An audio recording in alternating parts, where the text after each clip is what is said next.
இன்றைய நிரலியல் எழுத்தாளர் பிரமிழ் அவர்கள் எழுதிய கோடரி சிறுகதை. இந்த ஊரில் அரச மரங்களை தரிக்கிறார்கள். இந்நாட்டுப் பெரும்பான்மை மக்கள் இவ்வூரில் கொஞ்சம் குறைவு. சிறுபான்மையினரை அவர்களது விசேஷத் தன்மைகளை தங்கள் வியாபகத்தால் பயமுறுத்த அல்லது தங்கள் இருப்பை சதா நினைவூட்டுவதால் அவர்களைத் திணறடிக்க எப்பவும் பெரும்பான்மையினருக்கு வசதி உண்டல்லவா? இப்போது இத்தீவில் எங்கேனும் முக்கியமாகச் சிறுபான்மையினர் நெருக்கமாக உள்ள இடங்களில் அரச மரங்களைக் கண்டால் உடனே இராஜாங்கமாக அதுக்குப் பூசை புனஸ்காரம். அரச மரத்தின் கீழ்தான் இப்பெரும்பான்மையினரின் கடவுளாகியுள்ளவர் சத்தியத்தைக் கண்டதாகக் கூறப்படுகிறது. எனவே ஒவ்வொரு அரசும் இவர்களுக்கு சிறுபான்மையினரைத் திணற வைக்க உதவுகிறது. தாம் நெருக்கமாக வாழும் இவ்வூரிலோ அல்லது தமது ஆதிக்கத்திலுள்ள நகராண்மைக் கழகத்தின் ஒத்தாசையோடு வெவ்வேறு காரணங்களைக் காட்டி வாகனங்களுக்கு இடைச்சல், குடிகாரன் ஒருவன் தற்கொலை செய்ததால் இரவில் பயம், இதுபோன்று இத்தியாதி. தங்கள் வசதிக்கு உட்பட்ட அரச மரங்களைச் சிறுபான்மையினர் தரிக்கின்றனர். 2 நாட்கள் அம்மரம் நிற்கும் சந்தியிலிருந்து பிரியும் தெருக்களினூடே கோடாரிகள் உணர்ச்சியற்று மரத்தில் சவத்தளமாகக் கொத்தி விழும் ஒலி. அது இரவிலும் எதிரொலிக்கிறதா? மன இரவில் எதிரொலிக்கிறது. மனித இதயங்களில் படபடப்பு நெருக்கத் தொடங்கிற்று. தங்கள் மதத்தை, தங்கள் விசேஷத் தன்மைகளை ஆதாரமாக்கி மனிதர்கள் ஒருவருக்கொருவர் குரோதித்தனர். மரத்தை வெட்டிக் கொண்டிருக்கையிலேயே சிறுபான்மையினரைச் சேர்ந்தவர்கள் பலர் தம் விசேஷத்துவத்தைக் காப்பாற்ற உயிரையும் கொடுக்கும் ஆவேசத்துடன் அத்தெருவில் உலவினர். நடைமுறைக்குள் கொண்டுவர முடியாத திட்டங்களை அங்கங்கே கூடி நின்று தீட்டினர். அசட்டு உணர்ச்சி வசப்பட்டு யோசனை மழுங்கிற்று. ஒவ்வொருவரும் தன் புத்தியை உணர்ச்சிக்கு இழந்ததில் தன் சாமானிய சாத்தியத்துக்கும் மீறின ஒருவகை தீரனாகினான். மத்தியானம் ஏறிற்று. கடூர வெயிலில் உருகிச் சொரிந்து கொண்டிருந்தது. அச்சந்நிதியில் மரத்தைத் தவிர தெருவோடு போகிறவர்களுக்கு வேறு நிழல் இல்லை. அந்நேரத்தில் பாதி கண்களை மூடி இமைகளைச் சுருக்கியே உலகைச் சந்திக்க வேண்டும். ஆனால் ஒன்றையும் காண வேண்டாம் என்று நிம்மதியாக அந்நிழலில் தன் நினைவுகளில் ஒதுங்கியிருக்கலாம்.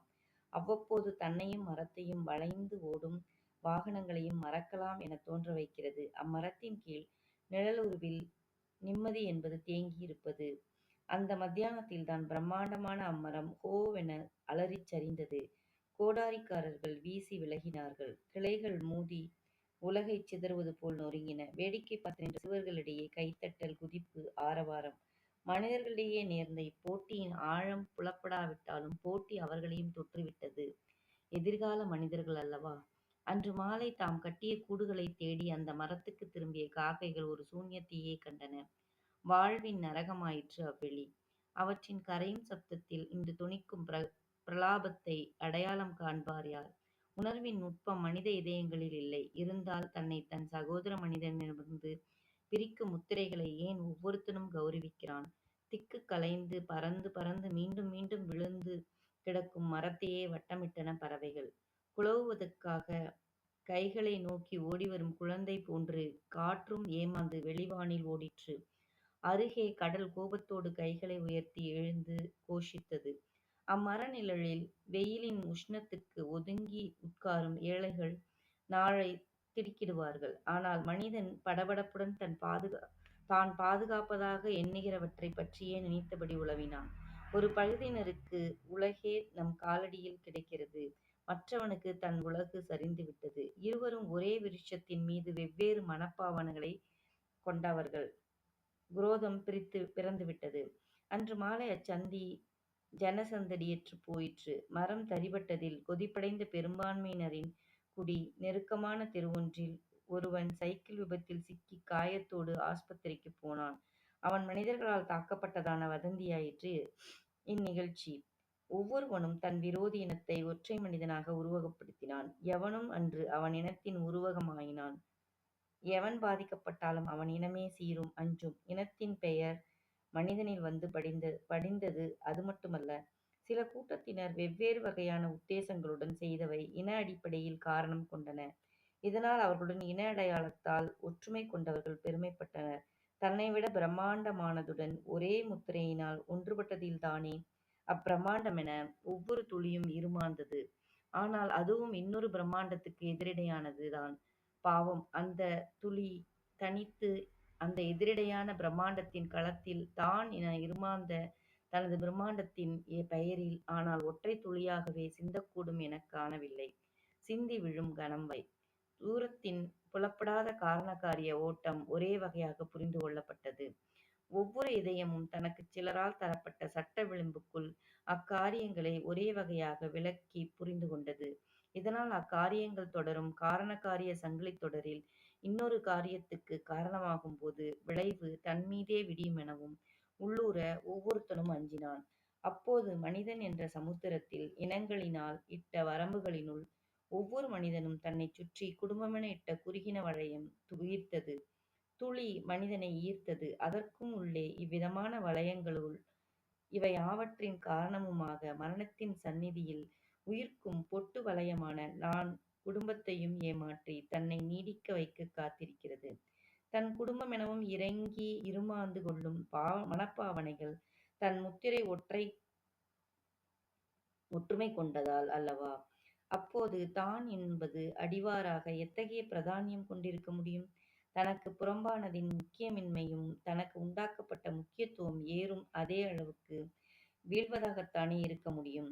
இன்று இங்கு வீழ்ந்து கிடக்கும் இவ்விருட்சம் இதே வகையில் ஒரு முகத்திரையின் வீழ்ச்சி. மனித இதயங்களுக்கு ஒரு சமிக்ஞை. ஒரு இனத்தவனுக்கு அது சரிந்து கிடக்கும் இராக்ஷசன். மற்றவனுக்கோ தர்மத்தின் தளம் பிரிந்ததில் விழுந்துவிட்ட சத்தியம், ஒரு கடவுளின் சொரூபம். இயற்கையில் ஒரு துளி சிந்திவிட்டது. வெயிலில் உக்கிரத்தில் தூர அம்மரத்தின் இலைகள் சிற்றலைகள் போல மின்னிச் சூரிய வெளிச்சத்தை எகிறுவதைக் கண்டபடி அணுகுவது இனி இராது. ஒரு மரம் என்றால் அதுக்குத்தான் எவ்வளவு கம்பீரமான வாழ்வு! அசைவற்று புலனாகாத வேகத்தோடு வெற்று வெளியில் தேடி வளரும் அதன் கைகள் எதை அடைய முயல்கின்றன? அல்ல அவை சுட்டிக்காட்டுகின்றனவா? திசைகள் எல்லாவற்றையும் ஒருமித்துச் சுட்டிக்காட்டும் அந்த சமிக்ஞைக்கு அர்த்தமேது? திசைகள் என்ற அர்த்தம் அங்கு இல்லை. இதுதான் வழி என்பதில்லை. குழந்தை தான் என்று பிறரைச் சுட்டுவது போல அர்த்தமற்ற சமிக்ஞை. ஆனால் மனிதன் அர்த்தத்தைத் தேடுகிறான். திசைகளை நிருமிக்கிறான். பாதைகளை வெட்டுகிறான். இப்போதில் இங்கு பாதைகளின் ஒடுக்கத்துள் சிக்காது நிலவும் வெற்றுவெளியை அர்த்தத்துள் சிறைப்படுத்துகின்றான். எனவே அதன் அர்த்தமின்மை என்ற பிரம்மாண்டமான அர்த்தத்தை இழக்கிறான். குறிப்பதுதான் உணர்வெனக் கொண்டான். எனவே குறிப்பினுள் சிக்காத இயல்பு திசைகளில் பாதை கொண்டு ஆசையென ஒடுங்கிற்று. உணர்வு எண்ணங்களுள் கருத்துகளுள் சிறைப்பட்டுத் தவிக்கலாயிற்று. நாம் இம்மிருகங்களை விட வித்தியாசமானவர்கள் என்றிருப்பதின் அர்த்தம்தான் என்ன? எல்லோரும் இங்கு பெருமை கொள்வது, மனித ஜீவனை உயர் பதவி எனக் கொள்வது, அவன் தன்னுள் பிரிவினை காணக்கூடிய கருத்துக்களைக் கொள்வதால்தானே? கருத்து வேற்றுமை, அதுதான் மனித ஜீவனின் உயர்தன்மை. அவனவனின் லட்சியங்களின் வித்தியாசத்தில் கருத்துகளும் பிளவு கொண்டன. இவை யாவற்றுக்கும் ஆதாரமாய் ஒவ்வொருவனும் தனக்கு என வாழ்வைச் செலுத்துவதில் ஒவ்வொருவரின் திசைகளும் ஒன்றை ஒன்று குறுக்கிடுகின்றன. ஒரே லட்சியம் என்றிருப்பினும் தனக்கு என்றால் அது மற்றவன் தனக்குக் கொள்ளும் முக்கியத்துவத்தை நிராகரிப்பதல்லவா? எனவே தனக்கு என்ற அளவில் எத்தனை தான்கள் உளவோ அத்தனை லட்சியங்கள், அத்தனை திசைகள், பாதைகள். இங்கு ஒரே லட்சியம் எது? லட்சியம் எதுவுமற்று தான் அற்றிருப்பதல்லவா இன்னொன்றை இன்னொருவனை நிராகரிக்காத வாழ்வாகும். அங்கல்லவா உண்மை. மனிதன் உணர்வுக்கு திசை, லட்சியம் சமைப்பதில்தான் தன் நிபுணத்துவத்தைக் காட்டியிருக்கிறான். இதனால் சூழல்களுடன் பிரஜீவன்கள் இடும் போட்டியை இவன் வேறு வகையானதாக்கியிருக்கிறான். பிற ஜீவன்கள் தூலமான சூழலுடன் போட்டியிடுகின்றன. மனித சாமர்த்தியத்துக்கு தூலமான சூழல் இன்று ஒரு பொருட்டல்ல. ஆனால் அதே அளவில் தூலச் சூழலையும் பாதிக்கும் அளவு கருத்துக்களினால் புதுச் சுற்றாடலை அவன் வகுத்துவிட்டான். ஒவ்வொருவனும் தன்னுடையதுடன் அடையாளம் காணக்கூடிய கருத்துக்களை, நம்பிக்கைகளை கொண்டவர்களிடையேதான் சுமூகமான சூழலைக் கொள்கின்றான். மன நிம்மதி கொள்கிறான். அல்லாத இடம் கரைபட்டது, அழிய வேண்டியது அல்லது அஞ்சி ஒதுங்க வேண்டியது. கருத்துச் சூழலில் மனிதன் வளர்கிறான். தூலமான சுற்றாடலும் உறவும் கூட கருத்துக்களினால் பாதிப்படைந்தன. இன்று இங்கு ஒரு ஜீவன் வேறு ஒரு வகை ஜீவனின் முன் கொள்ளும் பிராண பயத்தை ஜீவ வர்க்கமான மனிதர்களுள் ஒருவன் மற்றவன் முன் கொள்கிறான். ஒருவன் கிளிகொண்டு ஓடுகிறான். அனுமானுஷ்யமான நீண்ட தெருவில் அவன் ஒரு நிழலென ஓடி தெருவிளக்குகளின் கீழ் மரணத்திலிருந்து மீண்டு உடல் கொண்டது போல தோன்றித் தூரத்தில் அவன் திடுதிடு காலடிகளோடு மடிகிறது. கூடி நின்ற தைரியத்தில் அவன் மீது பாய்ந்தவர்கள் பின்னின்று அவன் மறைந்த பின் திரும்புகின்றனர். தப்பி ஓடும்போது தன் பிராணனுக்காக தன் கடவுளை அவன் வேண்டினான். தப்பி பாதுகாப்பான எல்லையை அடைந்தபோது தனக்கு நேர்ந்த கிலிக்காக வெட்கமும் ஆத்திரமும் அருவருப்பும் கொண்டான். தன்னைப் பற்றிய பயம் லேசாக சுழன்று கொண்டிருக்கையில், நெருப்பு நீடிக்க வேண்டியதன் காரணம் என்று மனம் குழந்தையின் கர்ப்பிணி மனைவியின் நினைவைக் கொண்டு வருகிறது. வேக நடை தளர ஜனசந்தடியற்ற தெருவில் அந்நினைவின் சூழல் இனம் என்ற முத்திரையை நெகிழச் செய்தது. ஒரு கணம் மின்னென அன்று நிகழும் போட்டி அபத்தமாய் தோன்றிற்று. உண்மையை மறைந்து மனம் கொண்ட பாவனைகள் பிராணபயத்தின் முன் தளர்ந்தனவோ? தன்னையும் தன்னைத் துரத்தியவர்களையும் பிரிப்பது எதுவென அதன் அல்பத்தனத்தை தனது உயிராபத்தின் முன் கண்டானோ? அவர்கள் தன்னில் வேறுபடுவதற்கு ஆதாரமென எண்ணினான். அவ்வெண்ணம் வேர்கொள்ளவில்லை. தன்னைப் பற்றிய நினைப்பில் பிறந்ததுதானோ? தன்னைச் சார்ந்தவர்களைக் கலந்தபோது அவனை அறியாமலேயே தன் இந்த ஒரு துளி நினைவு தன்னைப் பயங்கரமான தனிமையில் ஒதுக்குமென அவன் கண்டிருக்கலாம். ஒதுக்கும் தன்னைப் பற்றியே எண்ணி அவன் அவர்களுடன் சேரக் கலந்தான். அவர்களது உக்கிரம் பிளவற்ற ஜுவாலை. பிரிந்து தனித்த கொள்ளிகள் யாவற்றின் மீதும் ஒருமித்து ஒருக்கொண்டது போல் அவன் மீதும் படர்ந்தது. யாவும் பழையபடி திரும்பின. மீண்டும் இனம், மொழி, மதம் தனக்கு நேர்ந்த அனுபவத்தை ஒரு வெறியேற்றும் போதைப் பொருளென அவர்கள் பருகுவதை உணர்ந்தான். அதில் தனக்கு நேர்ந்த முக்கியத்துவத்தில் ஒரு பூரிப்பு.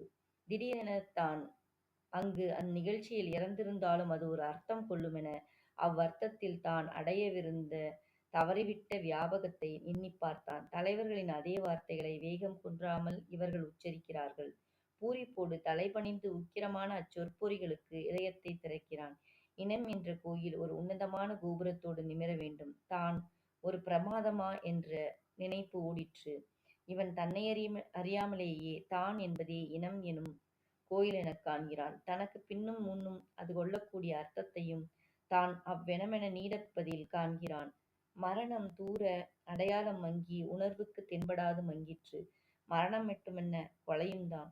தனக்குப் புறம்பானவர்களை அழிப்பது கொலையாகும் என்ற மதிப்பும்தான். கொலைகாரர்கள் கோயில் கொண்டனர். நம்பிக்கைகளும் கருத்துகளும் இரத்தச் சுவடுகள் பதித்து நடந்தன. அவற்றின் சொற்சிறையில் மரணம் தேவகீதமாயிற்று. காரியத்தின் அப்பட்டமான அசுரத்தனத்தை காரணங்களின் உன்னதம் தெய்வீகமாக்குகிறது. காரணங்கள் தலைவர்களிடமிருந்து இடையறாமல் தழைத்தன. அவர்கள் சொல்கிறார்கள், அவர்கள் தகுதி வாய்ந்தவர்கள். மனிதர்கள் ஊர்வலமாக அவர்களின் பின் அலைந்தனர். மனிதன் நம்பிக்கையின் பின் அலைந்தான். நம்பிக்கை தரிசனத்தை மறைக்கும் திரையென உணராததில் நம்பிக்கைகளையே பின் கொள்ளையில் முற்றத்தில் எங்கும் பயிரிட்டான். நம்பிக்கை எங்கும் இட்டுச் செல்லுமா, தேக்குமா? மனிதன் தேங்கிவிட்டான். எனவே தேங்காது அவனைத் தேக்கும் நம்பிக்கை குளக்கட்டுகளை உடைத்தபடி பெருகும் வாழ்வு அவனுக்கு ஒரு பெரும் பிரச்சனையாயிற்று. தேக்கத்தில் உணர்வின் துயிலில்தான் பிரச்சனைகள் தீர்வென அவன் புது புது தப்பும் வழிகளை, நம்பிக்கைகளை கடவுள்கள், மகான்கள் புது புது இசம்களில் காண்கிறான். புது புது வகைகளில் நம்புகிறான். ஆனால் அனுபவித்தவன் நம்புவது எதை? தரிசித்தபின் நம்பிக்கை ஏன்? நம்பிக்கையோ தரிசிக்கவில்லை என்ற உண்மையை ஆசுவாசப்படுத்தி தரிசிக்காமலேயே சாக அனுமதிக்கிறது. பல்வேறு உருக்கொண்டு தன் வெவ்வேறு உருவங்களின் கீழ் ஒரே வர்க்கத்தைப் பிரிக்கிறது. உயரவும் வீழவும் ஒருவனுக்கு ஒருவன் எதிரிடைப்பட வேண்டும். எதிர்ப்பதன் விளைவை அதன் அசுரத்தனத்தை காரணங்களினால் சமாளிக்க நம்பிக்கைகள் வேண்டும். மனித சாதனை, வீழ்ச்சி யாவும் ஒருவனுக்குள் ஒருவன் எதிராவதில்தான் என்ற உணர்வு அனந்த காலமாக, சாசுவதமாக ஒரு இரவெனப் படர்ந்தது. சரித்திரம் ஒரு நீண்ட இரவு. அதில் உணர்வு கலைந்து மனிதன் தளர்ந்த வேளைகள் பகலென மயக்கும். ஆனால் அது பகலைப் பற்றிய இரவின் கனவு. மீண்டும் மீண்டும் ஒரே அடிப்படையில் தான் அதில் புது புது வகையான தேவைகள் உருக்கொள்கின்றன. உணர்வு சடலத்தைப் போஷிக்க எழுகின்றது. மன இரவில் சம்மட்டி கொண்டு அரைகிறது. அப்போது நம்பிக்கைப் பொறிகள் தெறித்தெழுந்து வானின் இருட்சதையில் புதைந்தன. இரவில் அண்ணாந்து பார்க்கையில் உலகை விடாது கண்காணிக்கும் இவை வழிகாட்டுபவையா, அல்லது தன்னிலிருந்து பார்வையைப் புறத்தே இழுப்பவைதானா? இரவினூடே ஒரு எந்திரம் போலீஸ் படையுடன் கனத்து ஓடி உறுமியபடி சந்தி திரும்புகிறது. இரவு ஒரு பெரும் நிசப்த வெளியாக நட்சத்திரக் கண் கொண்டு யாவற்றையும் விடாது கவனித்துக் கொண்டிருக்கின்றது. நன்றி.